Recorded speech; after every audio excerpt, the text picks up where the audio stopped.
What makes this moment land differently is who's actually saying it.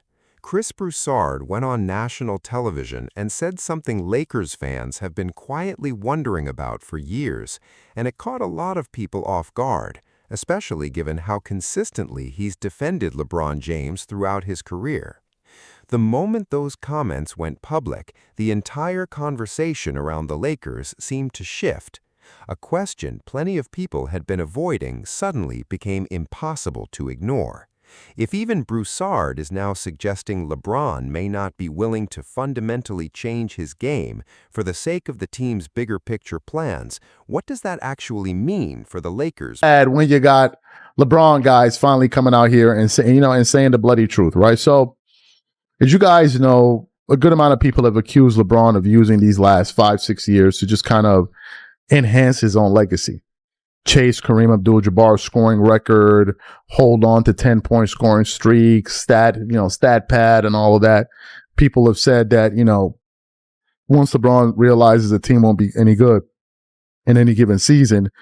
Should the Lakers finally stop trying to serve two timelines at once? Should they commit fully to building around Luka Doncic and Austin Reeves instead? That debate has been building for months, but Broussard's comments just turned the volume way up.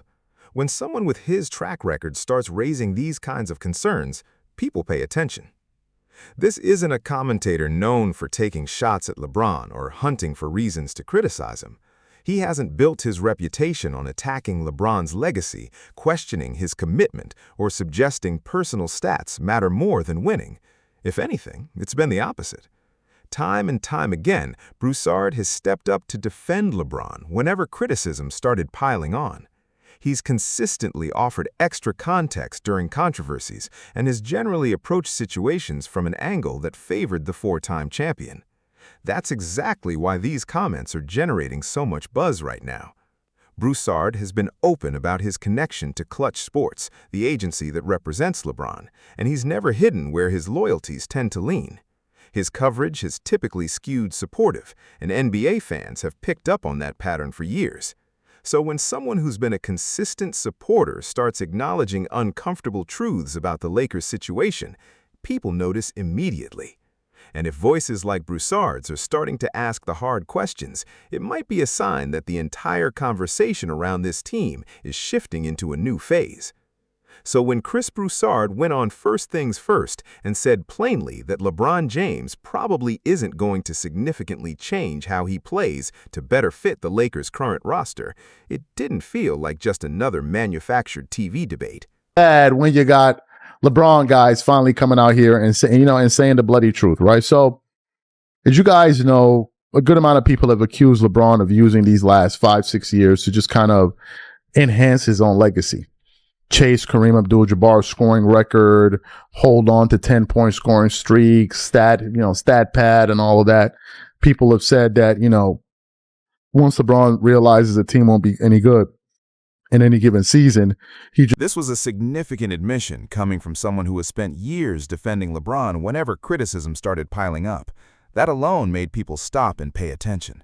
What made it land even harder was how casually Broussard said it, almost like he was stating something everyone already quietly understood. To understand why this set off such a big reaction, you have to look at the numbers behind it. The Lakers have gone 9-2 in games where Luka Doncic and Austin Reeves played without LeBron in the lineup. Meanwhile, when all three stars have shared the floor together, the team's record sits closer to 11-6. Those numbers have been out there for a while, but plenty of analysts have spent weeks trying to explain them away or add context to soften the concern. Broussard didn't do that. He addressed the numbers directly and acknowledged that they do appear to show the Lakers operating more effectively without LeBron on the floor. Hearing that from someone who spent years in LeBron's corner immediately grabbed attention across the basketball world. But the most revealing part of his comments came next. Broussard argued that the version of LeBron this roster actually needs looks very different from the player who spent years dominating every part of an offense. In his view, this team doesn't need LeBron controlling every possession, leading the roster in shot attempts, or being the focal point on offense. And that's where things get genuinely interesting, because it raises questions the Lakers may eventually have to confront head-on. Instead, Broussard suggested LeBron needs to embrace a different kind of role, something closer to what Chris Bosh and Kevin Love accepted when they played alongside him. That would mean stepping back from being the primary scoring option and focusing more on complementing the players around him, setting screens, moving without the ball, creating space, finishing the chances that come his way, and letting Luka Doncic dictate the offense's rhythm. According to Broussard, the Lakers are at their best when everything flows through Luka, the ball movement, the decision-making, the way it opens things up for everyone else on the floor. The problem is that fully committing to that structure would require LeBron to make one of the biggest adjustments of his career. To back up his point, Broussard pointed to LeBron's own championship history. When LeBron and Wade teamed up in Miami, Chris Bosh had to completely rework his game. Before arriving from Toronto, Bosh had been a go-to scorer, carrying a franchise on his own. Once he got to Miami, he accepted fewer touches, fewer shots, and a far smaller role in the offense. That sacrifice helped the Heat reach their peak, and it resulted in 2 championships. A similar story played out in Cleveland. Kevin Love arrived as one of the league's premier scorers and rebounders, but quickly became the third option behind LeBron and Kyrie Irving. His numbers dropped, his role shrank, and his opportunities became far more limited. Still, he accepted it because it gave the team its best shot at winning. That's simply how it works at the highest level. There are only so many possessions to go around, and eventually somebody has to sacrifice for the bigger picture. Broussard's argument is that the Lakers are now staring down that exact reality. Luka Doncic has become the centerpiece of this offense. Austin Reeves has developed into a legitimate scoring threat. If the Lakers genuinely want to unlock everything this roster is capable of, LeBron may be the one who has to make the biggest change of all. Fewer possessions, fewer shots, fewer touches, with a much bigger emphasis on the little things that make an offense run, setting screens, creating space, making smart cuts, finishing what's given to him, and supporting the players doing the heavy lifting. But Broussard's conclusion was simple. He doesn't believe LeBron will ever fully commit to that. And according to Broussard, this has nothing to do with basketball intelligence, quite the opposite actually. He made clear that LeBron understands the game as well as anyone who's ever played it. He sees what works, he recognizes the trends, he understands exactly which adjustments could help the team. The real challenge runs much deeper than strategy.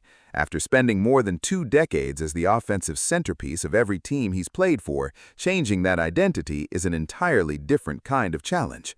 Being the focal point stops being just a role on the court. It becomes part of how a player thinks, how he prepares, how he sees his own job on the floor.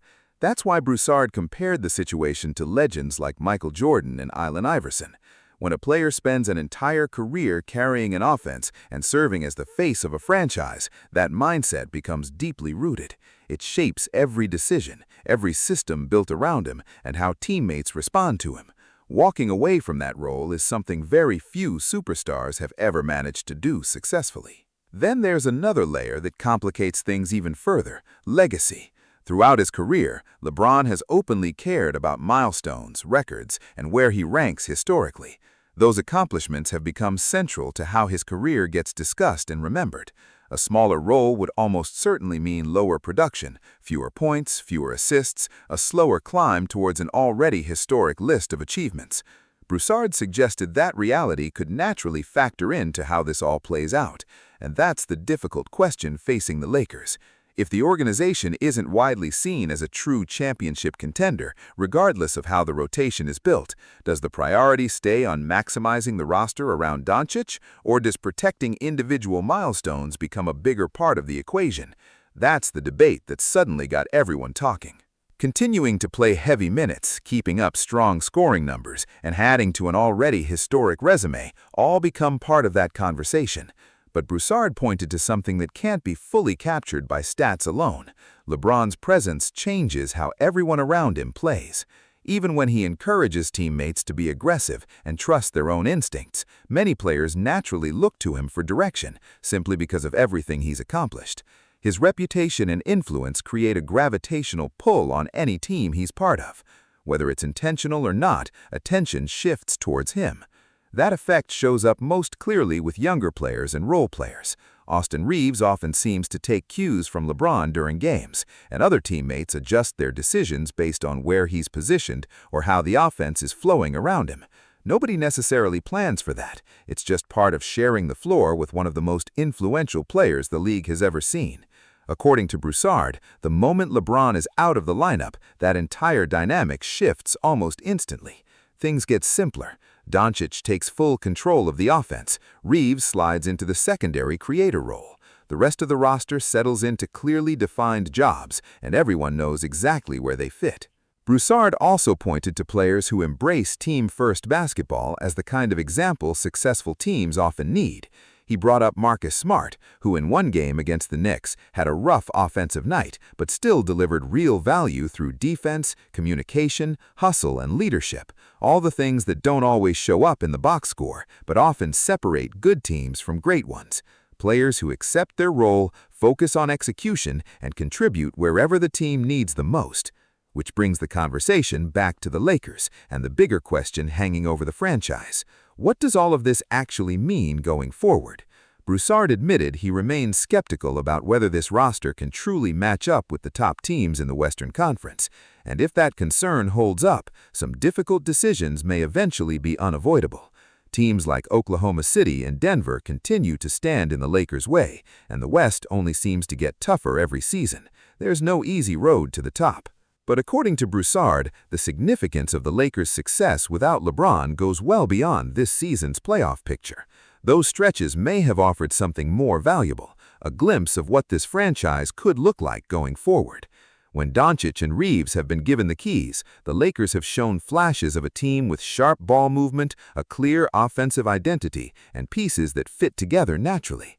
The structure looks organized and purposeful. That's exactly why these stretches have drawn so much attention. For a lot of observers, they're not just isolated wins. They may be an early look at the direction the Lakers eventually choose as they shape